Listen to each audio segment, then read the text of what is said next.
E aí família, firmeza? Mais uma aula top aí pra nós hoje. A aula de hoje é de segundo reinado, então a gente vem aí num processo de consolidação e mostrar um pouco que tipo de sociedade é essa, né, que está se constituindo ali no Império Brasileiro, né, pra gente já tá fechando, né, o que que mudou, o que que não mudou, né, a gente teve aí algumas mudanças, mas todas elas são sempre centralizadas, né, na figura da elite e no favorecimento de uma elite. Qual a elite? A elite agroexportadora. E ela tem como base da sua mão de obra a mão de obra escrava, a exploração da mão de obra escrava de povos livres, certo? Então, a partir desse momento, a gente tem aí, né, que a gente passa por um período muito tenso pela regência, aonde é necessário, inclusive, né, consolida-se a união ali entre os interesses da alta elite desse partido do brasileiro, o partido português, né, os partidos radicais, os liberais radicais, eles se unem numa convergência aonde que seria necessário antecipar a maioridade de Dom Pedro I, Dom Pedro II, para que ele, sim, como figura central, política e articuladora, né, proporcionasse aí uma estabilidade melhor. Então, é importante destacar que a estabilidade ela está essencialmente ligada a um bom comércio exterior, né? Então, assim, se você está num conflito muito perturbado, de muita guerra, muita porrada, né, de invasão em fazenda, entre outras coisas, isso atrapalha muito o comércio exterior, consequentemente, o ganho dessa elite escravocrata, desses safados, beleza? E aqui a gente sabe, né, que o Brasil ele traz como característica desde 1530, né, a cana-de-açúcar como produto do comércio exterior, depois as drogas do sertão, a gente tem o charque sulista, a gente tem de diversos, alguns produtos manufaturados, né, em unidades feitas por irmandades, por grupo de escravos e pessoas libertas, né? Então a gente tinha um comércio de uma forma bem estruturado, certo? Mas a grande elite, né, essa grande elite não, esse grupo seleto, né, que a gente chama consequentemente de elite, né, eles são um grupo que você pode pôr dentro de uma casa, né, um número muito seleto de pessoas, aonde algumas famílias, no caso, né, aonde eles detêm toda o ganho desse comércio exterior, no primeiro momento com açúcar, num segundo momento com a exploração das drogas do sertão, né? E aí a gente tem agora o surgimento de um novo produto, um produto que antes era comercializado lá nas colônias francesas, lá no Golfo do Caribe, né, naquelas colônias ali, mas ele acaba chegando como uma demanda devido à crise, né, de algumas revoltas que estavam acontecendo nessas colônias, né, a gente tem aí uma demanda crescente para algumas plantações isoladas que a gente tinha aqui no Vale do Paraíba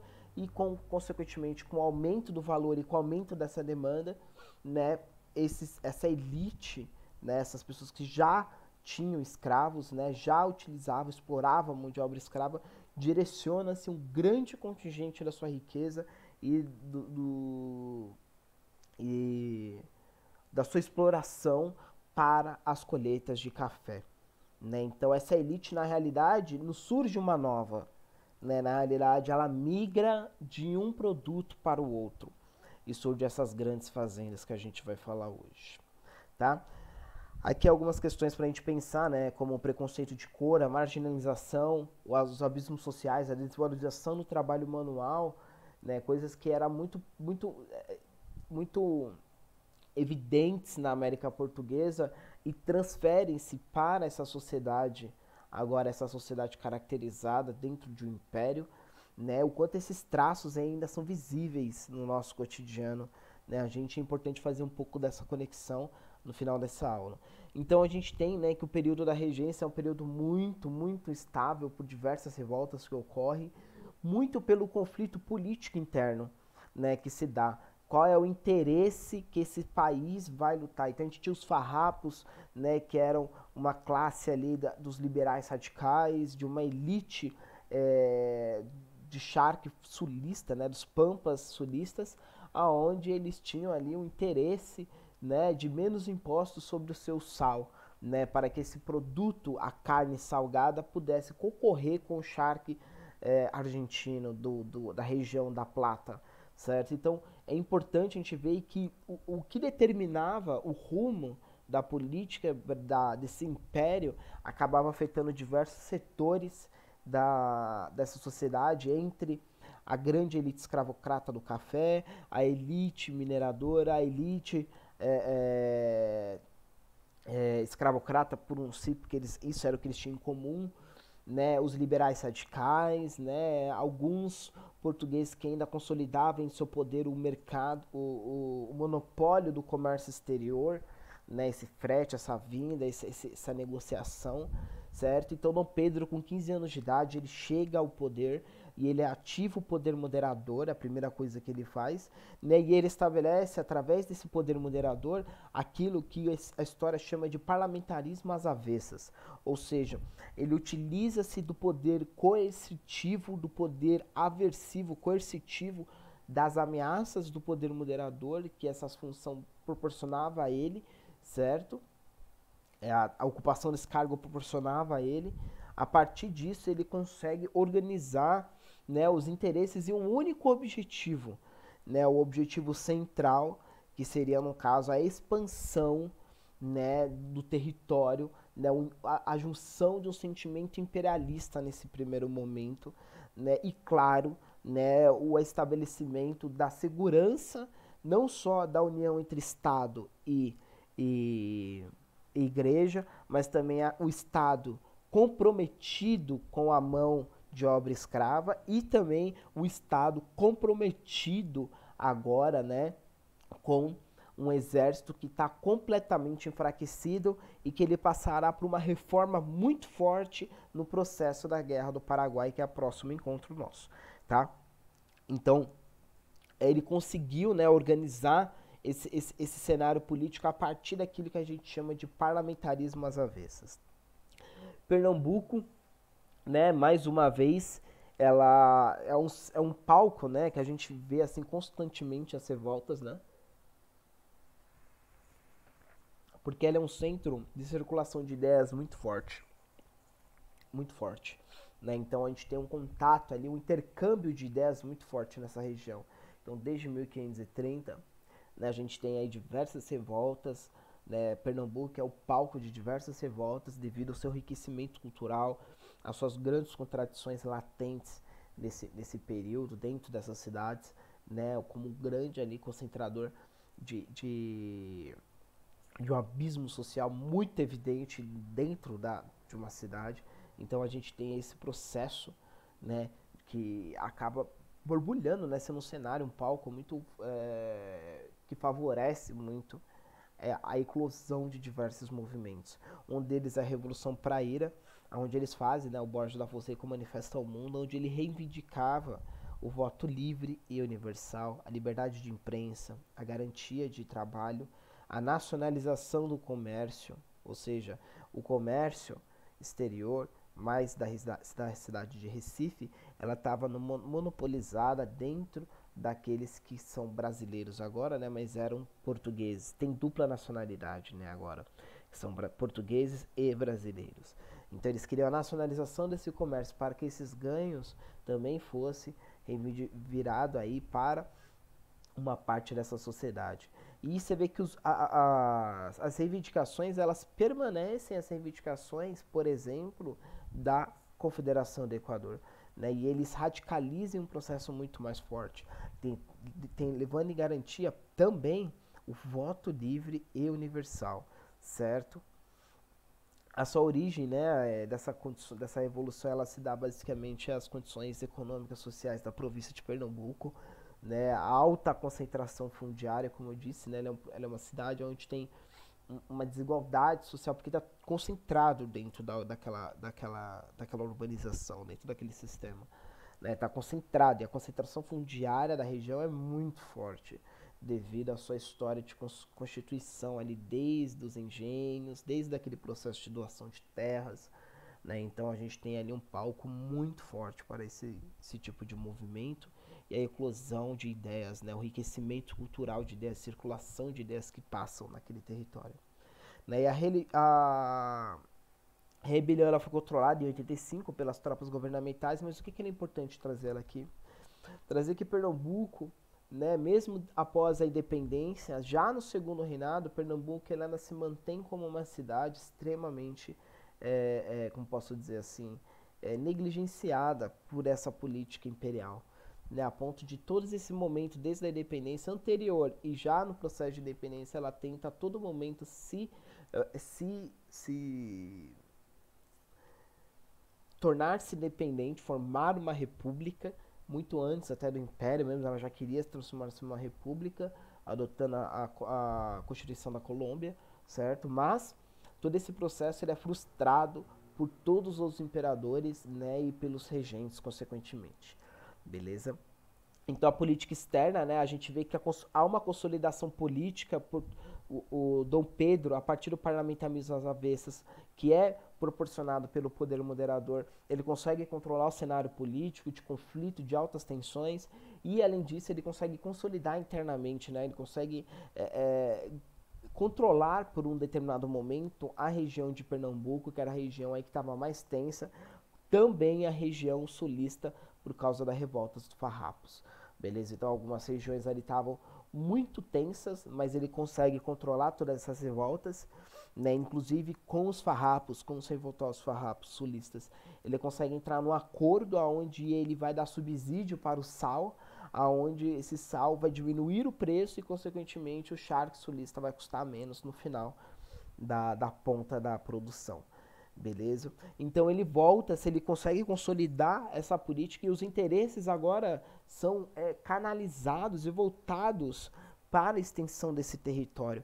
Então o Brasil já dominava, por exemplo, né, a navegação ali da bacia do Amazonas, né, mas ele também desejava dominar a navegação do Rio da Prata, da bacia do Rio da Prata. E nesse momento a gente tem um conflito muito forte no Uruguai entre dois partidos, que é o Colorado e os Blancos. Os Blancos estão no poder, né? E o Brasil se une com os inimigos dos Blancos, que são os Colorados.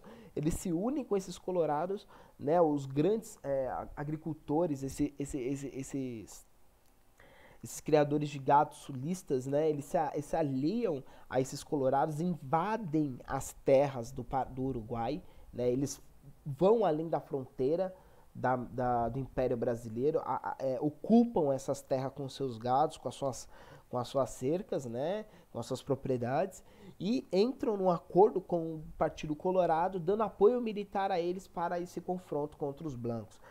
As facções uruguaias entram em conflito, né? A gente tem um conflito generalizado naquele momento e o Brasil, né, com a entrada da Argentina, a Argentina acaba caindo em favor dos blancos, né, e fica mais ou menos entre Argentina e Blanco e os brasileiros e os colorados. Então o governo brasileiro, né, capitaneado aí por Dom Pedro II, ele decide ocupar Montevidéu e Buenos Aires, Montevidéu, capital do Uruguai, e Buenos Aires, capital da Argentina, e em resposta negativa, né, as indenizações. Então, basicamente, ele chegou para o Uruguai e disse assim, ó, as minhas fazendas aí que estavam nas suas terras, elas foram queimadas, os colorados, os blancos atacaram, então eu quero que vocês me indenizem elas. Aí os blancos falaram, mano, foda-se, era a terra nossa, vocês invadiram e vocês têm que ir embora, isso sim.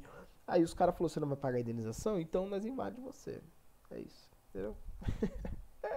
Não é isso, né? Só isso, mas basicamente o Império Brasileiro ele usa como justificativa a queima das suas fazendas, as fazendas que estavam em terras invadidas, né? Como motivo aí, como ó, eles atacaram a gente primeiro, então nós vamos com o exército brasileiro atacá-los.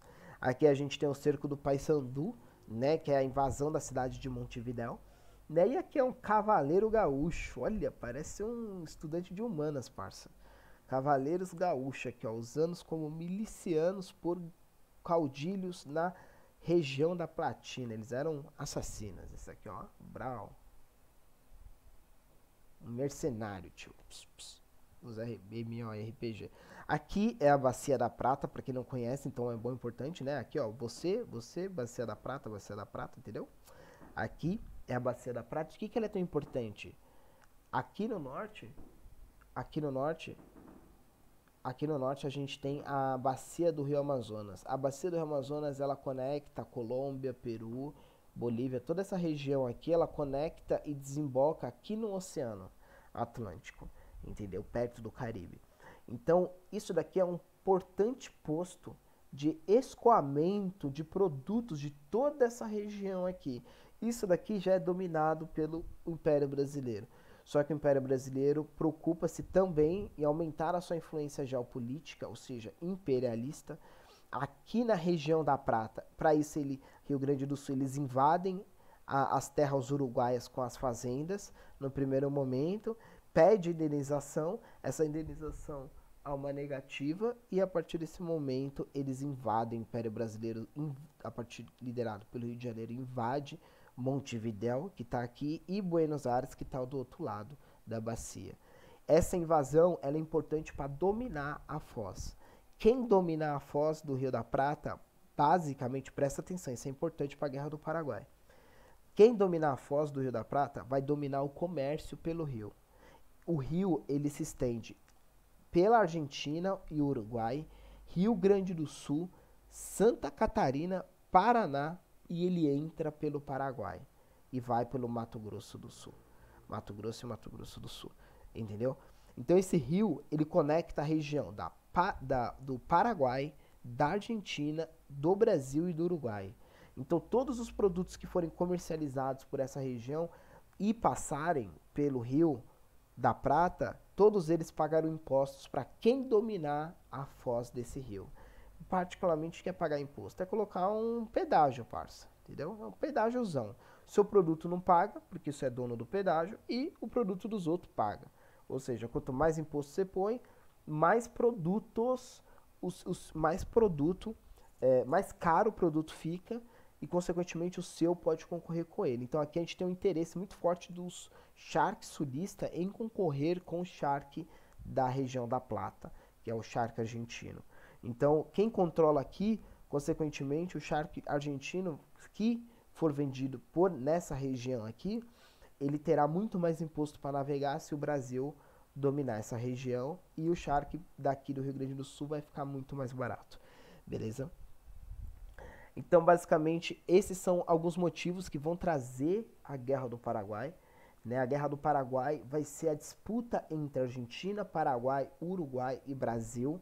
É um conflito muito importante para esse período, cai bastante, é uma das coisas que mais cai, certo? Então, a gente tem 3 pontos importantes dessas aulas. O primeiro é que tipo de sociedade é essa do Império? A Guerra do Paraguai e, consequentemente, o fim do Império, tá? Então é isso, quebrada. Vamos falar da Guerra do Paraguai e é nóis.